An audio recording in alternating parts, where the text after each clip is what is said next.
कुछ लोगों द्वारा दावा किया जाता है कि उन्होंने भगवान को देखा और उन्होंने भगवान के सपने में दर्शन किए। भगवान ने उन्हें सपने में आकर दर्शन दिए। इसके अलावा कुछ लोग ये भी कहते हैं कि लगभग इतने करोड़ जाप करने से भगवान का दर्शन हो जाता है। तो क्या ये सच है? इसके पीछे की सच्चाई क्या है? ये दावा कितना सच है? तो इसकी हम जांच करेंगे उपनिषद का एक बहुत ही महत्वपूर्ण सूत्र है उसको लेकर। तो उपनिषद का एक सूत्र है, एक क्रिया है जिसका नाम क्या है? नेति नेति। अब नेति नेति का अर्थ क्या होता है? नेति नेति का अर्थ होता है यह भी नहीं और वह भी नहीं। तो नेति नेति में एक सिद्धांत काम करता है। क्या सिद्धांत काम करता है?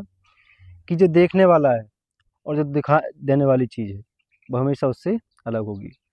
अब जैसे आँख है, अब आँख से हम जो चीज़ देखते हैं वो आँख से हमेशा क्या होती है? अलग होती है। तो जो देखने वाला होता है और जो दिखाई देने वाली चीज़ होती है, ये दोनों क्या हो जाते हैं? अलग हो जाते हैं। अब जब दोनों अलग हो जाते हैं तो दोनों के बीच में क्या हो जाती है? एक दूरी हो जाती है। तो जब दोनों के बीच में दूरी हो जाती है तो अब जो हम देख रहे हैं और जो देख रहा है वो हमेशा एक नहीं हो सकते। क्यों नहीं हो सकते? अगर वो एक हो गए तो एक दूसरे को नहीं देख पाएंगे। तो यही क्रिया जो है नेति नेति कहलाती है। अब इस नेति नेति क्रिया के माध्यम से हमारी जो झूठी पहचान है या हमारे मन में जो विचार चलते रहते हैं उसे हम अपना विचार मानते हैं, या जो हमारी मान्यताएं हैं, तरह तरह की जो रूढ़ियाँ हैं, अंधविश्वास है हमने बना रखे हैं, इन्हीं की जांच करते हैं कि क्या वास्तव में वे रूढ़ियाँ हमारी हैं। क्या वो विश्वास जो हैं हमने बना रखे हैं, चाहे वो अच्छे विचार हों या बुरे विचार हों, क्या वास्तव में हमारे हो सकते हैं। तो नीति नीति क्या कहता है? नीति नीति हमारी जो पहचान है उसकी जांच करता है। कैसे जांच करता है?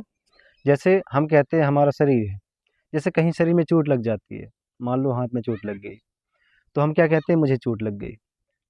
लेकिन नीति नीति क्रिया क्या कहती है? नीति नीति क्रिया कहती है कि जिसे चोट लगी है तो हम चोट को देख सकते हैं। हमारे शरीर में जहाँ चोट लगी है हम चोट को महसूस कर सकते हैं, जान सकते हैं। तो हम चोट नहीं हो सकते। क्यों नहीं हो सकते? अगर हम चोट हो जाती तो उसको जान नहीं सकते। तो हमेशा जो चीज़ है जिसको हम जान रहे हैं और जो जानने वाला है, दोनों के बीच में क्या होनी चाहिए? दूरी होनी चाहिए। तो जो मैंने सिद्धांत बताया था कि आँख कभी आँख को नहीं देख सकती, तो इसी प्रकार से अगर हम शरीर होते तो शरीर को नहीं देख सकते थे। अब आप कहोगे अब शरीर नहीं तो ठीक है, चलो मन होंगे। लेकिन जब मन की गहराई से जांच करेंगे तो मन में भी विचार तरह तरह के आते हैं और वो भी बदलते रहते हैं। जैसे अभी मान लो कहीं घूमने का विचार हो रहा है तो एक विचार है, फिर कुछ देर बाद पढ़ने का विचार होगा, सुबह उठोगे तो विचार बदल जाएंगे। तो विचार भी है जो पल पल बदलते रहते हैं। विचारों पर भी हमारा कोई कंट्रोल नहीं है, आते हैं जाते हैं। तो अगर वो विचार हमारे होते तो हमारा उन पर कंट्रोल होता। और दूसरी बात ये है कि अगर हम विचार होते या विचार हमारे होते तो विचारों को हम नहीं देख पाते। क्योंकि हम विचारों को देख पा रहे हैं तो उससे हम क्या हो गए? अलग हो गए। क्योंकि देखने वाला और दिखाई देने वाला दोनों के बीच में क्या हो गई? डिस्टेंस हो गई। अब अगर हम जांच करें आगे तो आप कहोगे बुद्धि, तो बुद्धि भी नहीं है। क्योंकि बुद्धि कौन से निर्णय ले रही है और कब कैसे निर्णय ले रही है, इसको भी हम बहुत अच्छे तरीके से जान सकते हैं। तो आप कहोगे हम संस्कार हैं, तो हम संस्कार को भी नहीं जान सकते हैं। कैसे जान सकते हैं?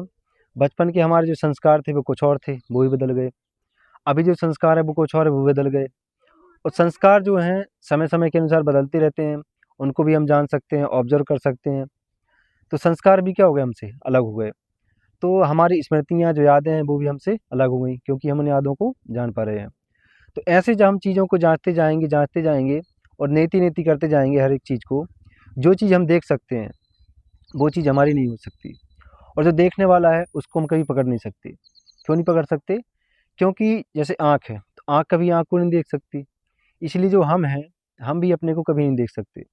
तो जो हमारा रियल स्वरूप है उसको हम नहीं देख सकते।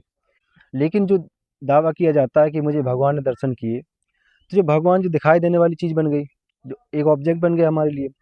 तो जो चीज़ दिखाई देने वाली होती है वो हमारा रियल स्वरूप यानी कि ईश्वर का रियल स्वरूप नहीं हो सकता। तो जो मान्यता है कि मुझे भगवान ने दर्शन दिए, ऐसा हुआ वैसा हुआ, तरह तरह की, वो एक प्रकार से क्या हो जाती हैं? झूठी सिद्ध हो जाती हैं। तो नेति नीति क्रिया के माध्यम से जो आपके अंधविश्वास मानताएं हैं, इनको आप जांच कर सकते हैं। ये आपके जीवन को सही और सफल बनाने के लिए बहुत ही पावरफुल मंत्र है। अगर आप इसे अपने जीवन में हर एक क्रिया में देखेंगे, आपकी जो मान्यताएं बन जाती हैं, कभी आप उन मान्यताओं से डरते हैं, उनको बचाने का प्रयास करते हैं या बहुत ज़्यादा प्रभावित हो जाते हैं, तो आपकी मान्यताएं इसके माध्यम से टूट जाती हैं। तो इसे आप अपने जीवन में ट्राई ज़रूर कीजिएगा और कमेंट में ज़रूर बताइएगा कि ये वीडियो आपको कैसा लगा।